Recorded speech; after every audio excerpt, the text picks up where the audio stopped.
Dans le Congo de Léopold II à la Belgique est exposé aux archives de l'État. Ce traité signé en 1907 n'existe qu'en 2 exemplaires. Et au fil du temps, ces documents ont mystérieusement disparu jusqu'il y a 2 ans où l'un d'eux était retrouvé dans une salle de vente. Il est à nouveau propriété de l'État.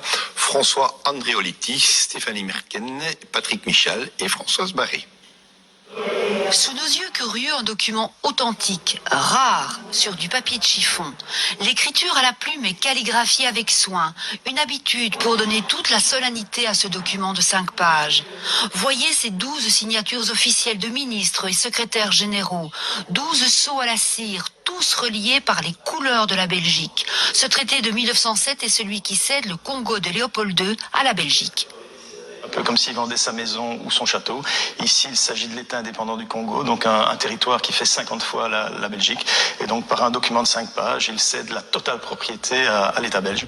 En seulement 5 pages et 4 articles, un pan essentiel de l'histoire. Ce sont les engagements réciproques pris par Léopold II, le propriétaire de l'État indépendant du Congo, et par le gouvernement belge. Il cède les sols, il cède les bâtiments et il cède aussi toutes les ressources, que ce soit agricoles, minières ou autres. Le caoutchouc, l'ivoire, tout est cédé via cet acte, mais il n'y a aucun mot pour les populations en fait. C'est comme s'ils étaient attachés au territoire et qu'ils n'ont aucune importance. C'est aussi un mystère complet. Ce document et son double disparaissent voici des décennies, sans doute emportés dans une valise pour échapper à l'invasion allemande en 40. Mis à l'abri, choyé peut-être par les descendants du sauveteur, il réapparaît dans une maison de vente qui avertit tout de suite les archives générales du royaume, abasourdies et sans voix. Donc, étant donné que les documents d'archives produits par des services publics ont un caractère inaliénable et imprescriptible, ça autorise les archives de l'État à les récupérer partout où ils se trouvent, c'est-à-dire tant en Belgique qu'à l'étranger. Par discrétion, le nom de celui qui a tenté de le vendre restera secret.